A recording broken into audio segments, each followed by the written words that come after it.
calon bani qui aigle bani vient à une fois il va appeler que petit moaza. Ça dépend de lui, il est libre aussi. Mais justement, liberté ou en raison de moyen d'avoir. Quand tu vas papier qui n'a ça la moi bien. Je suis fier. Et qu'on paye ça pour les maillots. Alors, ce qui nous découvre hasard, place hasard. Et l'obit il faut le baraque yende à l'équipe batunion surtout. Est-ce que ça va discours bon auto batunde La prise de position n'est pas contre la déontologie journalistique. La prise de position, tous nous devons, je demande, j'exige même aux journalistes d'avoir une position. Nous devons nous aligner du côté de la vérité. C'est-à-dire prise de position, et à ce côté il y a Bossolo. Sotali ba intervention dans nga omona que moi je défends le faible. Na makambo. C'est-à-dire tu vas na pena mboko yo, omona pena boye. Moi leki na TV a ofinga mama ya artiste moko X. Afinga mama ya artiste moko X. Kaka po asa la plaisir na artiste moko songolo ba. Directement tu vas ta pratique la chose, tu dis que il est utilisé. Il est utilisé. Pourquoi faut-on dire Mayamo? L'autre là il est fait pour parce qu'il veut déstabiliser son adversaire. À perdre des repères pour qu'il y ait un la bien aperçu. Si vous voulez vous battre, battez-vous loyalement. Que votre combat soit loyal. Comment vous utilisez bateau? Va finir la peau, bateau, va déstabiliser pour vous percer. Nous on a pris les mêmes systèmes de l'énamo pour nous démystifier la peau. Ça fait partie aussi de l'art de la guerre, c'est normal aussi. Non, c'est illégal au fait, c'est pas l'art de la guerre.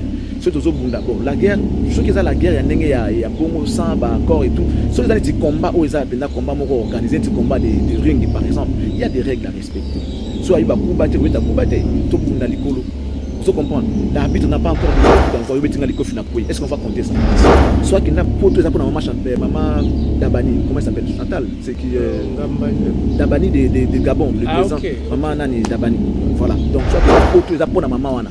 Pour preuve, Patrick Ngoubi qui n'a pas tout ça Gabon, Gabon a joué Mikanda Gabonais après qui pour tout ça pour les Guanati. Mais dans l'émission Wana, j'ai accepté ces mensonges. Je parle de Patrick Ngoubi, dans les Goyo qui parle, il dit mais madame Zoloba, c'est Fali. Moi, je n'ai l'artiste Fali. Dès qu'on a une émission à l'objet, ce n'est pas pour tout ça pour la Fali, je savais qu'il mentait. Il voulait réparer avec son frère pour vendre une bonne image de son frère qui n'a pas de bon aïe. Alors que financièrement, ce n'était pas Fali. Il s'est passé des choses dans le banc à la catastrophe. Alors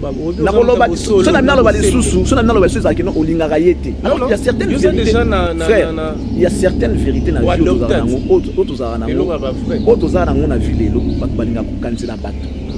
fait prêter leurs intentions.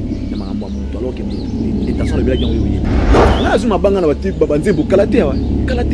mais je ne suis pas d'aujourd'hui. Je ne suis pas né de cette pluie, papa. Na uti na obe moi loin. Na zuma banga na banzembo kalate. Ngane tikwe papa Gérard Tikalo bo ngati. Mosaka. Pas pour autant dire qu'il y a eu Charlie Prince T. Na makambu. Na kinoka direct. Mais non, ba Warion ba Hollanda aussi.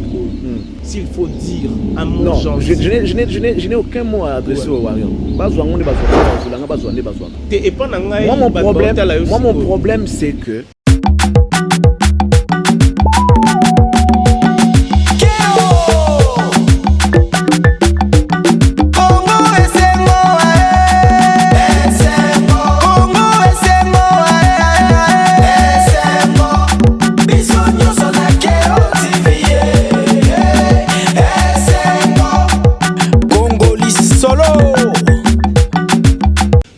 Nous allons vraiment avancer avec vous, je crois. Vous nous suivez à Théo Zambrota. Merci d'être scotché, connecté à suivre cette émission. Nous sommes avec Charlie Prince. Donc, impression. Donc, impression, on a érotique à la kaka, la chronique musicale. Ou bien, est-ce que vous avez un délai? J'ai une vision. Est-ce que délai n'a eu de rester toujours dans la chronique musicale ou bien d'élargir encore? Parce que les autres moments, on a battu belé, bon, tout le monde soif, mais politique et ça va baquer la politique. Maintenant, la vision n'a eu impression érotique à la kako salaka. et pas Batou, ou bien vous avez une vision d'élargir? Bon, pour ça, pas Batou, peut-être non, je ne peux pas continuer à acheter comme un photo créer la structure. On regarde la chaîne de la télévision, Cactus est structuré, comme une chaîne de télé. Seulement, il y a moyen qu'on a quitté pour s'acheter des faisceaux, tout ça, des fréquences et tout. Il y a compliqué, moi, mon kit, moi, mon kit réplique, autant la même pour rebondir, pour te vendre ce qu'on a la télévision locale. Alors, qu'est-ce que tu penses de l'impression? L'impression est comme un label. L'impression est comme un label où on va retrouver beaucoup de branches dans Katiwana, la production, l'émission, la production, l'activité culturelle et tout. On va encadrer les jeunes. On va encadrer les jeunes. Mais bon, comme on n'a pas encore des moyens pour les faire, il faut tout ça. On a bloc à paix prêté. On a ah oui, il y a ça les lots. On a chemise, chemise en bien. On a voiture au bien. C'est comme ça que moi j'aime ça. Si on a un côté, mieux vaut pas. Moi je fais pas ça. Impression comme un label. En même temps, vous êtes aussi des nicheurs de talent parce qu'on a tant aujourd'hui la chronique musicale. Au bénéficier par artistes et belé, grâce peut-être à l'émission Nayo, va découvrir X to Y.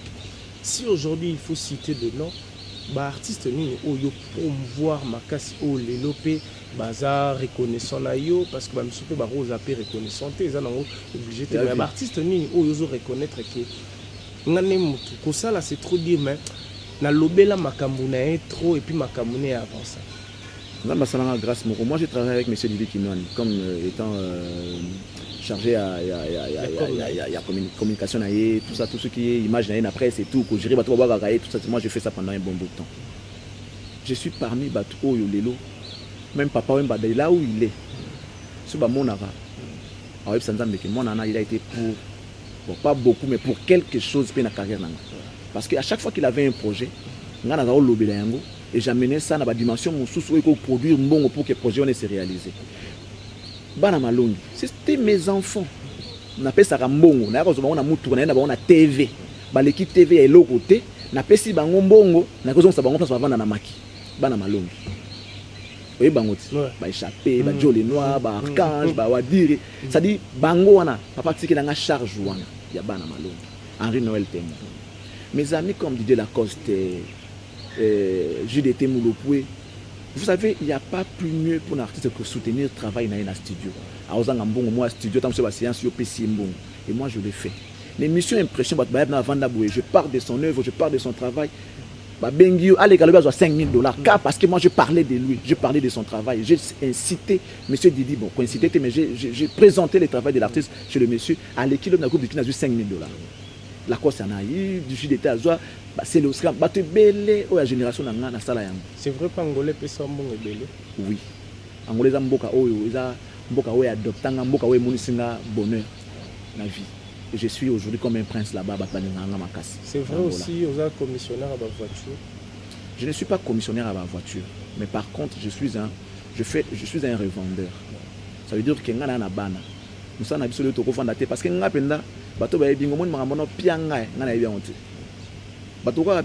sommes les leaders, ça veut dire que ceux qui sont leaders, ils ont perdre le pouvoir. Nous sommes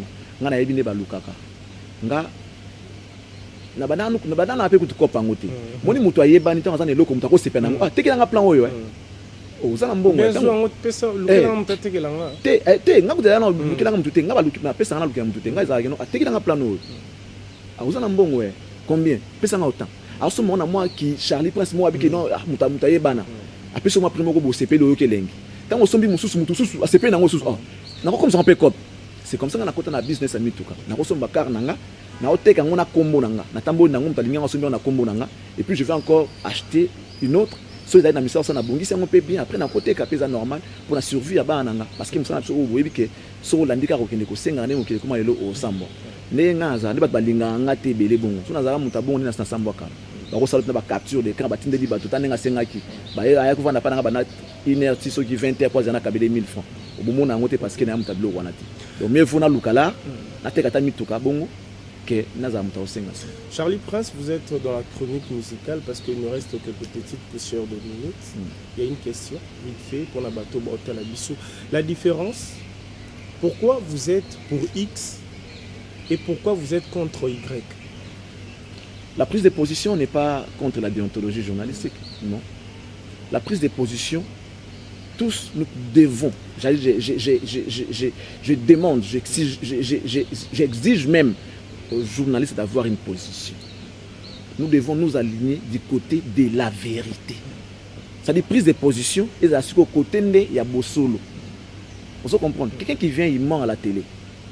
Si vous on s'est pris la logique, on a cause à téléspectateurs, il faut la vérité. Alors, quand tu vas dire la vérité, au symbole, on dit que le 20 pantalons. Mais selon expertise, selon moi, tout ça qui m'enquête et toute cette investigation et tout, tu as remarqué qu'il a 15. Avec de preuves qu'il avait 15 pantalons. Oh yo, tout le monde va facture nango. Yo lobi ndengona. Il y a des gens qui ont mabé. À commission qui n'ont déni à télémine malobananga. Oui, ça c'est ça. C'est à lui de voir. Mais yo au lobby capo au éclaircir l'opinion publique. Il y a mabé. Alors s'il fait de toi son ennemi, qu'est-ce que tu vas faire? Tu vas t'aligner derrière sa logique. Mais là, alors que prise de position, il y a mabé. Il faut dans la position. Même le lobby en haut. Vous avez position nini?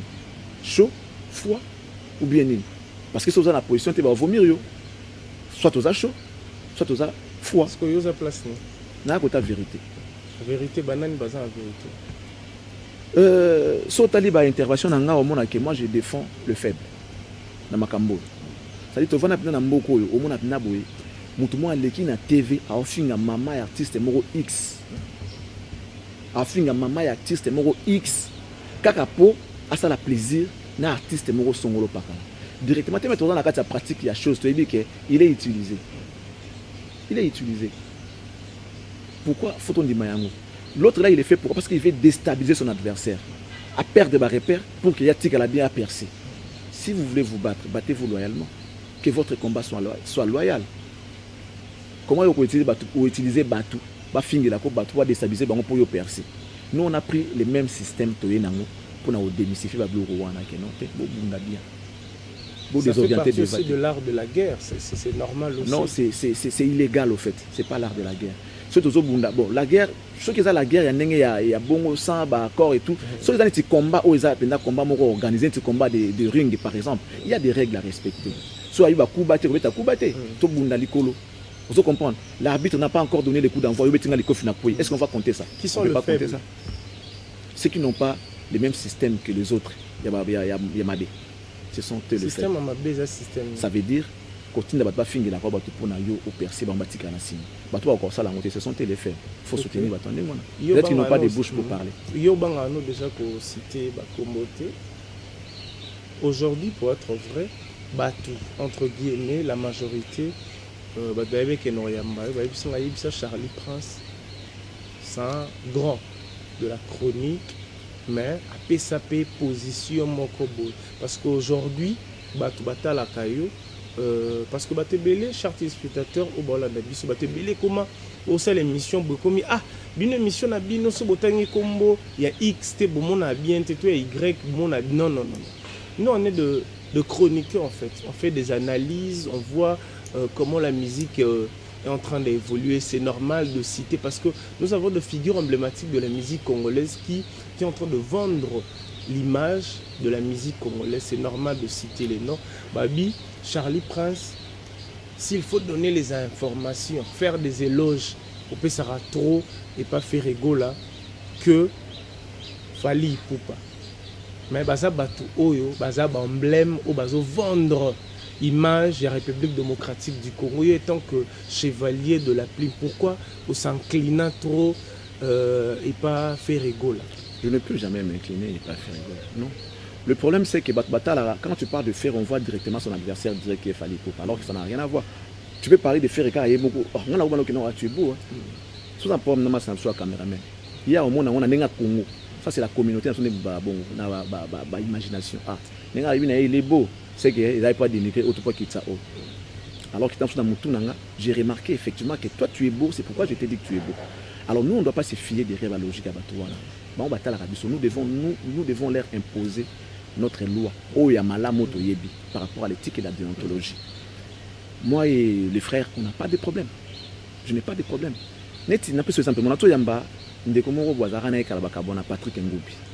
Dans cette émission, j'ai aidé l'ami à réparer avec son frère. J'ai aidé l'ami à réparer avec son frère. N'a pas essayé opportunité de pouvoir réparer cette relation qui était en fait qui est en voie ou ceux qui peuvent essayer de éviter.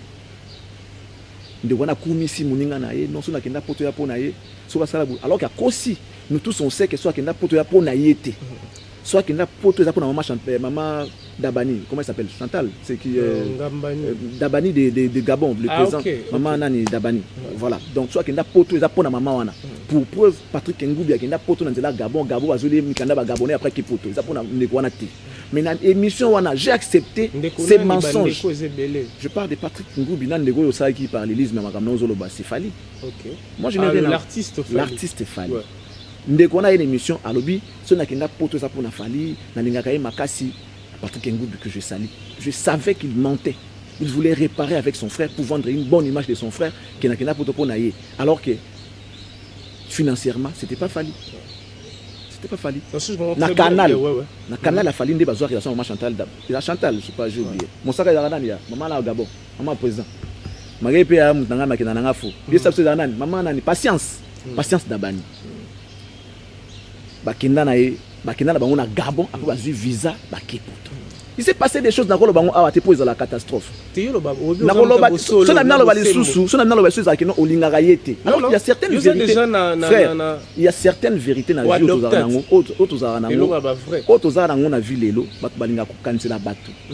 ils veulent prêter leurs intentions alors que intention de blague ont évité. Mais c'est normal, vous êtes chroniqueur, il faut décortiquer, il faut expliquer, il faut savoir investigation. Mais des fois vous tombez aussi dans le piège. Quand les gens parlent, nous considérons qu'il n'y a pas de personne natikala en aucun cas au film natikala en aucun cas au Selaye Makam. Mais j'espère dans tes émissions au Lobela Actualité. Oui, à la télé je parle de lui. À la télé. La déontologie m'oblige, je parle de ses activités dans l'Obélarango. Mais ils prennent ça mal. C'est comme si on a dit les princes pour na mutouté. Mais je ne suis pas d'aujourd'hui. Je ne suis pas né de cette pluie, papa. Na outi na un peu moins loin. Papa, je reste pas pour autant dire qu'il y a eu Charlie Prince. On comprend. C'est ça ba 12 ne baloba ya. Té, ça nga ba 12 té. Ne ba zula mabanga na studio to yebipe. Comme ku so za na ba studio boy. Ah prince nga na landi yo. Tant pour ça mona kende kwa yo talanga. Pour ascenser ya sani. Abo ki. Siko nga na kinarate. Nga na kinarate. Peu o ba bwakanga ba kanisanga et je suis fier. Méritocratie. Voilà. Vous comprenez. Donc ato lutio sala bolamu ba bona ka mabe. Il voit il est mal partout parce qu'on a ça netinde. Moi j'ai donné mon avis à propos de l'histoire à Wengi. Si j'ai dit par exemple que les moments où les gens entendaient cet événement wana yawera najibe yango yote peut-être et les cas qui déjà mandam tout le bipété que simbate non mais moment où tout ça cause là parce que bateau tout baza Wengi dans l'ensemble oui mais Charlie Prince on va revenir là on doit finir la question au là pour être franc nabo sembo nabo solo les artistes sont en train de te suivre maintenant je crois Gaulois Wario Afro Congo groupe Tigre tout bazotala aussi parce qu'aujourd'hui nous avons des artistes qui représentent la République démocratique du Congo lui étant que grand chevalier de la plume parce que Batbaïbi que yo au penché trop na makambu direct. Mais non, Warion Holanda aussi. S'il faut dire un mot non, gentil. Je n'ai aucun mot à adresser au Warion. Moi mon problème c'est que moi j'ai beaucoup d'estime pour toi, je te respecte, je sais que tu sais faire ton travail. Merci. Je ne sais pas si tu as déjà suivi. Il y a des jeunes qui montent aujourd'hui comme des gens là. Peut-être parce qu'ils sont jeunes mais ils font bien leur travail. Je l'ai dit, Tony Koko fait bien son travail. Excellent. Vous comprenez. Il fait bien son travail. Moi, je l'ai dit, je n'ai pas peur, je n'ai pas honte. Je suis fier. Et alors, ce qui est place Aza. Et l'obit, il faut le barake. Yende à l'équipe Batunion surtout. Est-ce que tu le sais aussi qu'elle est bon. Tu le sais. Frère, tu vois, un leader. Amouto a véhiculé un message à peu. y a paix. Un mouton à rassembler. Quand tu passes à la télé, il faut savoir quoi dire. Et c'est aussi d'un côté, faute sur les journalistes, il est perdu, quand il s'assoit sur un plateau de télé pour dire galon, qui aigle, petit moaza. Ça dépend de lui, il est libre aussi. Mais justement, liberté, on a la dépravation. Mais on a parlé ça dernièrement, on avait suivi les images de JB Nakatiote, Jiba Lobaraza Motopamba. Moto rien. C'est un message. Mais si quoi yo, c'est un message. Non, mais justement, ça dit. Tu vois, par exemple, c'est l'idée. Non, il n'est pas en train de mentir. On appelle ça modestie. JB, il est ce qu'il est. Il sait aussi qu'il est ça. Mais pour ne pas vexer les autres, pour ne pas blesser les autres dans le langage naïf, il préfère dire oh non, au moins tu par exemple, tu as ta montre. C'est une belle montre. Quand on te dit aux la montre, oui, nana moi montre nanga taille la R. Tu vois comment on dit? Oui, nana moi montre nanga taille la R. Moi montre nanga par modestie. Tout par modestie. Vous comprenez? Sans fausse modestie. Tu vois comment tu as été ma modestie? Parce que tu as dit qu'on ne peut pas être direct dans le langage, même quand tu es grand. Il faut passer dans notre discours. On fait un effort pour arriver dans notre comité. Mais alors que Coco a été peut-être 1000 ans, tu me ça à travers quoi comment passer ça comment? Mais tel langage là, moi montre l'angage permettant à la R. Quand quelqu'un regarde moi, montre qui toque au bozo, ça moi montre. Faut battre le bébé là yo. Yo y a un discours, il y a comme qui dit ça. Tu sais espace pas connaissance. Tu peux avoir une très belle femme. Tu présentes ta femme, tu dis moi je suis un déni. Tu peux décrire ta femme. Non, ma femme elle est normale. J'ai une femme, elle est pas trop, mais elle est normale. Le jour où les gens vont voir cette femme là. Parce que quand tu dis que moi c'est un danger, moi c'est un cano, c'est bien, mais l'image que tu as donnée dans mon image, moi mamie, moi sirène, pour moi c'est un danger. Pour moi c'est un danger, face encore à mère n'a pas amida, mère n'a pas yebiwana, et puis tu as sirène, pas sûr autour moi que non danger. Si le jour normalement moi si on a qui a un peu qui toque mais n'a pas danger wana, na image que na moi mamie wata eza bongote. Dans mon aventurier. Mais vous comprenez, moi c'est un gars normal, qui n'a tu as exagéré. Or, soit qui n'a humble, dire que non, ma femme elle est normale. Papa, c'est quoi moi c'est qui quoi. Parce que quand tu dis à ça normal, moi si moi bon. Donc si je comprends très bien Charlie Prince, il sait pas contre sa façon de communiquer. Sa façon de communiquer. Ouais. Maintenant, s'il faut donner les idées pour bien communiquer, qu'est-ce qu'il faut? Il doit d'abord se connaître. Ouais. Il doit se connaître. Tu n'as pas besoin de crier tout haut, d'aller sur le toit pour aller crier que non, on a grand. Non. La Bible dit grandeur à monter dans la missa. Silence, il y a mon lion. Lion ne crie pas tout le temps. Tu vois les chiens comment ils crient. Mais ça l'appelle l'oroté. Les lions, quand ils crient, ils ont déjà un autre mouton. À dévorer déjà. S'il faut parler, parce que le lobe a te belé, comment on a master na yo, na artiste, ils ont un. Non, on a pensé. On peut partager un peu un moment. Sincèrement, les gens vont comprendre. Parce que quand ça est une affaire, tu vas dans tu tambolaka, tu solaka, mutabato, tu vas même pas, tu sola même pas. S'il y a une communication, tu en as besoin d'aller dans le coma à répondre. Soit on a besoin d'anga na okoma na répondre kutu bato baye baté moto kutu zakana ebe moto zo sola kutu dela ila rawata na goga na non neni papa neni noko ndenge ni no ndenge ni ce qu'on fait ça trop réservé faire ça trop au moni a moto azaka trop choté asa réservé azaka bon ce qu'on faut kumba ye bon pour zana bien. Vous l'avez reçu hier, je suivi des commentaires bato belé babi neni yo Charlie Prince au Sangisa Ferré génération moko. Les gens ont mal compris. S'il faut expliquer vite fait potozonga parce que batebele ba comprendre la génération T. Parce que tant oche papier bouera bagamona ki yango tu as essayé de décortiquer mais tellement bazwara temps ya rotanga te ki ya ko critiquer. S'il faut expliquer na ba abonné na yo na ba téléspectateur na yo façon linga qui expliquer génération. Bon après les gens pensent que génération balobelango en fonction de âge. Non. Toi et moi toi la même génération. Mais toi âge monté. Il y en a vu dans mon salabois génération mon. Il y a peut-être âge monté. va définir sa génération par rapport à la période.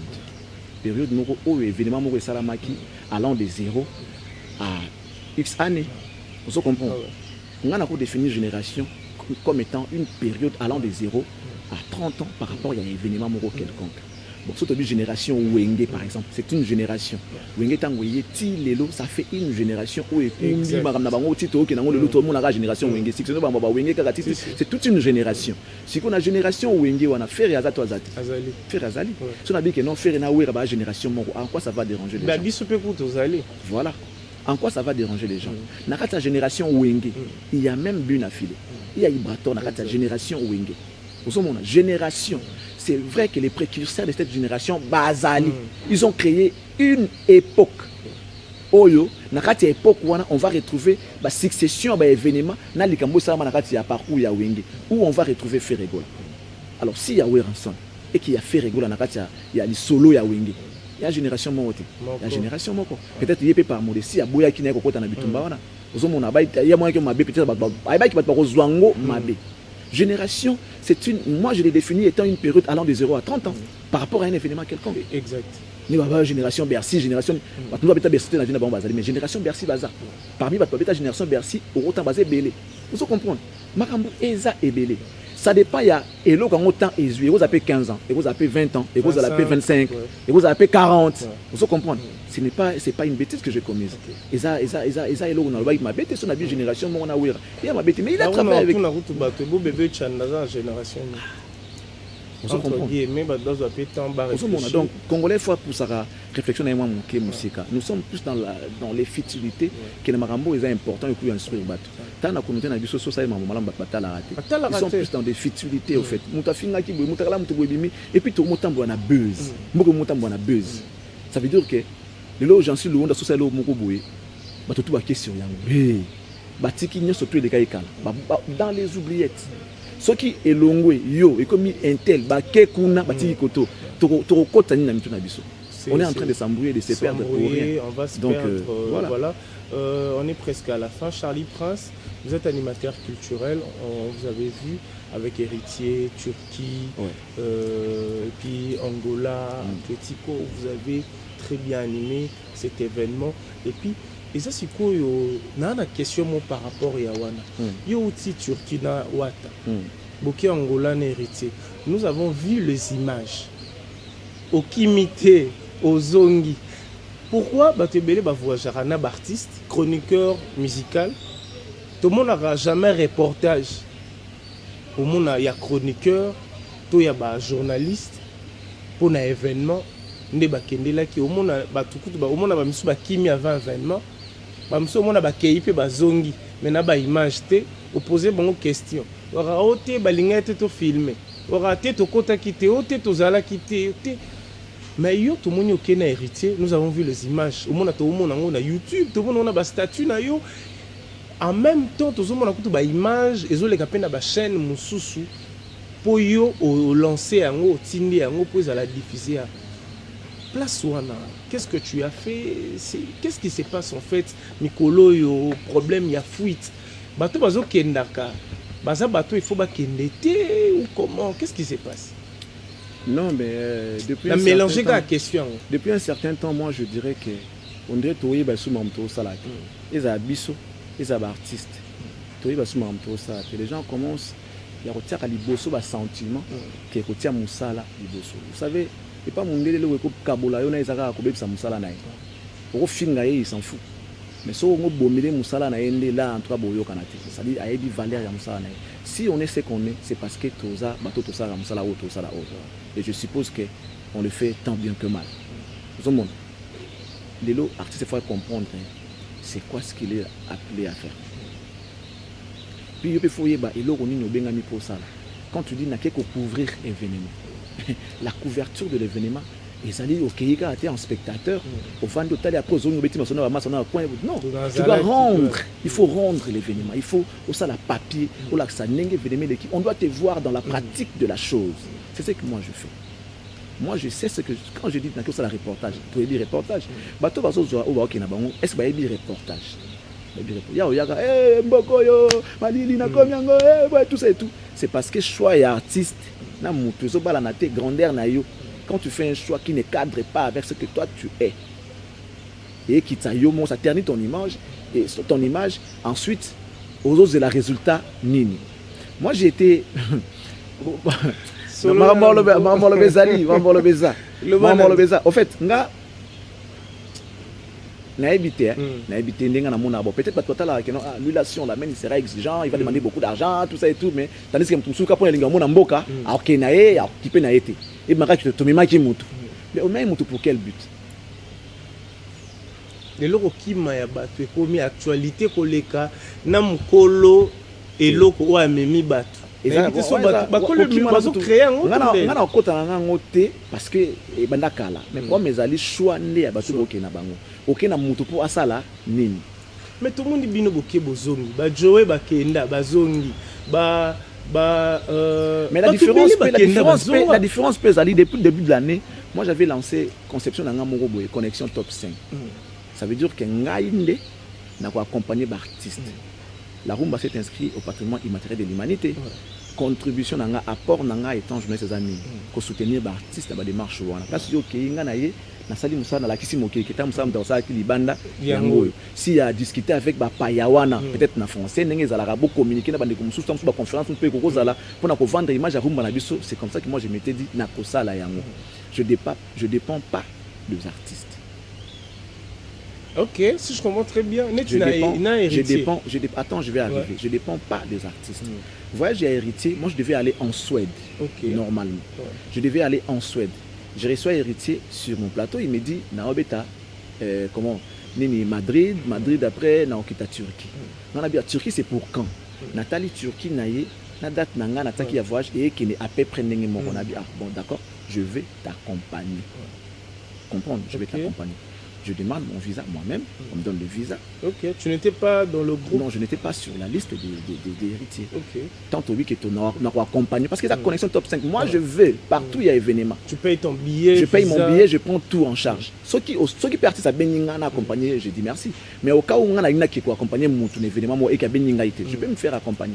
Je peux comprendre, je peux me faire partie de l'événement. Exactement. Je prends mon billet, je prends tout. Soit je collabore avec mon travail, parce que je billet, pour les appeler intérêt à Moussa Nanga, primaire et information, tu sais comment ils sont importants. C'est comme ça que je m'étais procuré de mon visa, il y a Turquie. Nakei, héritier, c'était prévu ça là concert, Moko, na Turquie.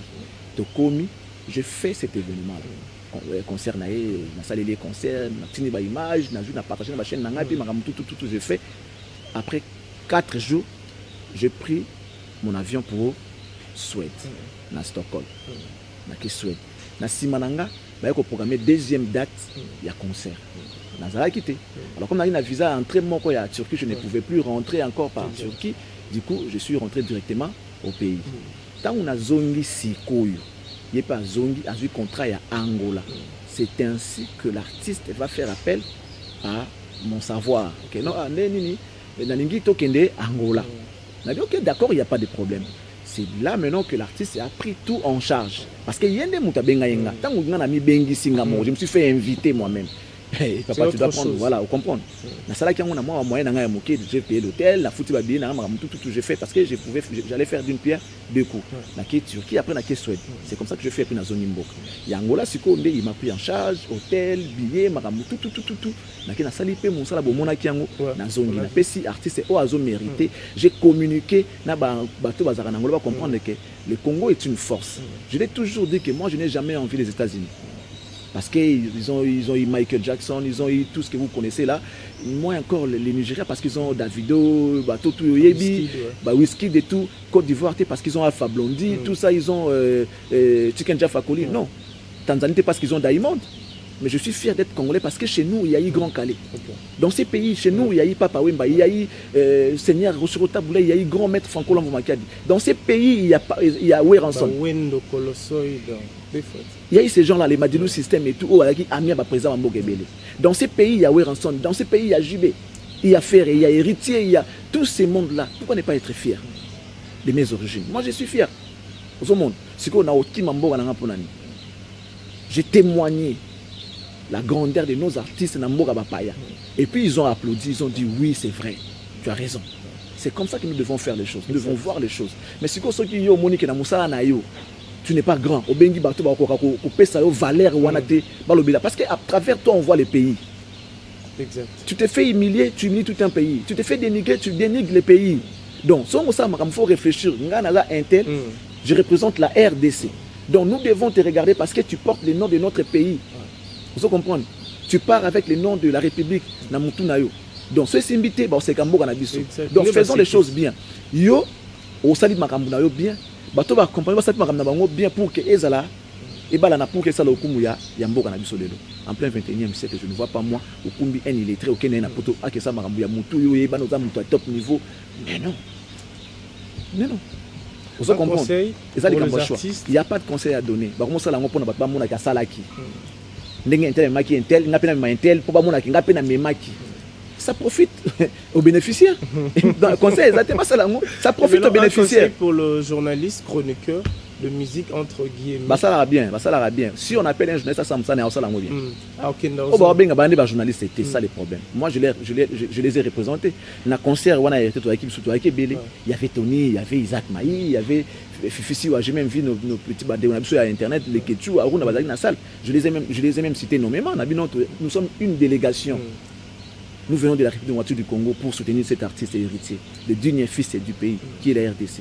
Nous sommes venus voir ce qui va se passer ici, afin de ramener l'histoire au pays.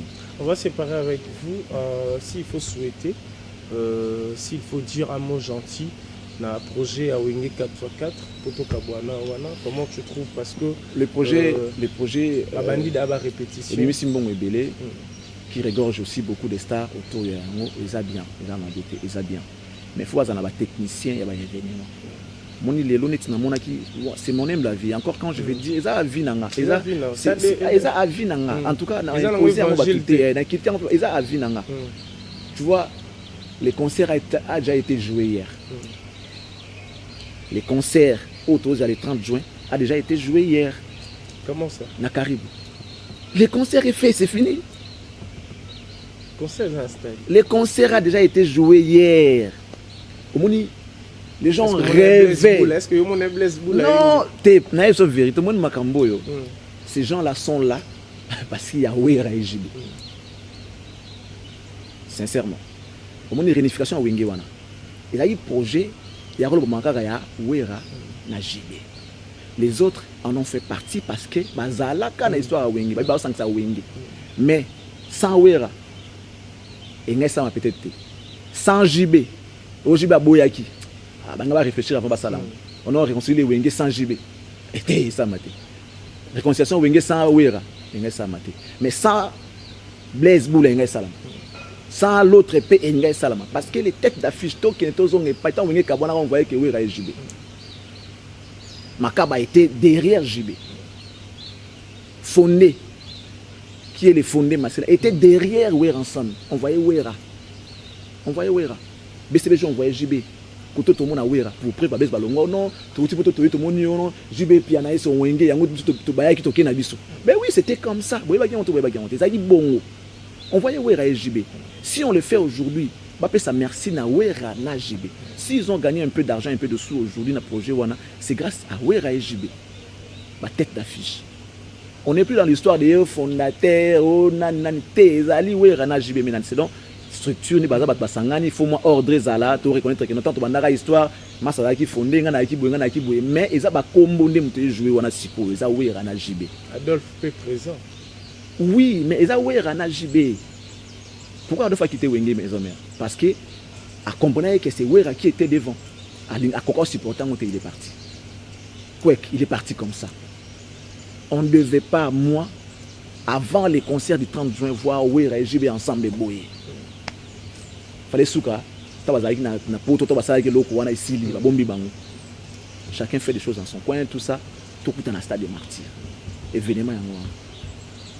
Mais il fallait qu'on répéter, coller. Mais les gens ça va couler, c'est un public té, ba coûte na déjà coûte basola. Ce qu'on a mis toi, faut que la raque, ba coûte na té basola té. Ba o sang ça bango ndesco jour ango, il y a les 30 juin. Le 30 juin. Bon, peut-être qu'on a Mikosa, na évité menga. À mon aime la vie. fallait qu'il ça là un côté. L'expertise naïo, moi mon cœur communication. C'est comme si ils ont déjà fait goûter aux gens ce qu'on va manger ce jour-là. Donc on a dit que pour un concert wana papa ils événement. Wera na je va na canapé moko. Oh simbana. Yama na zakolo baké. Moment on peut dire les cas. T'es HP ba colis. T'es HT. Moment on peut dire les cas. Moni posa wana siko ndire ba masa na bango mingi bakoma pe bakonzi bakoma makambo mususu bakoma makambo ebele do ba hotel ngo suna news musique wana te parce que mutu wana par exemple Francis Kalombo qui était un grand ami bon qui est toujours mélomane vous comprenez t'es JBO mélomane na bonne musique wapi ya JB JB mélomane t'es JB Francis Kalombo solution JB Pacho Panda Wera bakoma dia ba honorable bakoma déjà na place bakoma wana ba Rosana bango pona massa na bango mais énergie ba tambola que non lelo wenge ko beta ko sala boye bo linga bo composer makambu moment où c'est le cas déjà parce que JB ne peut pas sortir pour sensibiliser fan na ya Nkinga sani boya ndu les ali mais les Pacho Panda les faisait pour Weranson qui a sangisi chango tomata ndu na stade oya ya ouest ba sangisi ba mati oya est oya vous comprenez il y a nord. C'est comme ça. Si vous avez un bakamboa, vous avez soutenir. Mais ba Moussaka Bali va communiquer. Non, ba Bazali va travailler dans 4 groupe BCDG. Ces gens qui ont fait ça dans le passé, ils qui ba Moussaka te va rejoindre l'ambité et ils sont membres. Et on a mis tout. Est-ce que parce que moi est caboni, est-ce que on peut l'arrêter pour communiquer si quoi yo. Mais j'ai vu Roger dans 4 organisations il y a communication. Communication. Peut-être Moussaka na moni été mais na moni Wenge, na moni Roger. Na moni Roger, na moni Manda, on va charger la communication. Na moni Roger, na moni Manda, na moni nani l'autre notre ami Oya nani comment il s'appelle Sankara. Non, Sankara Zate. Massa na biso sala zamba nani je vois tu vois ngana moni bango na moni to na moni Roger comment puis rejeté nani rejeté mutasala zamba ça comment ya ba combien déjà ouais Trésor Lumière Roger Ngandou na manda ba porter parole il y a événement wana Moussaka na moni été je ne sais pas pourquoi na moni Moussaka té alors ce qui est qui ndengwana fallait pas linga pe ba stratégie nini ba okumela bato wana parce que bango bazali bango ne baza ba kolo événement ba kolo maso eza wera na JB boko bimisaka bango te bato basala musala bolinga cuisine interne bo bomba bato ba joker bango wana. C'était une manière de se séparer avec vous. Je vous dis merci. Et voilà, donc on est à la fin de cette émission. Merci à notre invité Charlie Prince. Je rappelle à tout le monde que c'est un grand chevalier de la République démocratique du Congo. Aujourd'hui, si nous suivons la chaîne 10e rue, c'est grâce à lui, c'est grâce à Impression. Nous te souhaitons bon vent. Merci d'avoir accepté notre invitation. Pas seulement grâce à moi, grâce aussi. À l'équipe, ouais, à la Dream Team. 10e rue. Mais vous êtes figure emblématique. Oui, mais modestement, je ne dirais pas grâce à moi parce que j'ai trouvé des amis qui ont déjà commencé le travail. Moi, je suis venu, j'ai amené ma petite pierre qui pourra faire de sorte que cette chaîne puisse encore avancer. On fait ce qu'on peut, tant bien que mal, tant soit peu, on essaye de faire. Et je crois que ça reste aux gens qui nous regardent de pouvoir comprendre qui est qui et qui fait quoi. Mais je te remercie, Jancy. Je sais que nga comprendre nga penda mingité. Il n'y a pas de problème, il n'y a pas de problème. Mais après Jésus l'a fait. Jésus a fait pareil. Ceux qui ont changé, qu'on a bien à Bango, et puis c'est très important. Oui, mais quand ça va donner des fruits, il y a révolution. Il y a révolution. Tout le monde a mal compris les lots, ils vont comprendre peut-être demain. Moi j'avais dit des choses, avec moi c'est réalisé.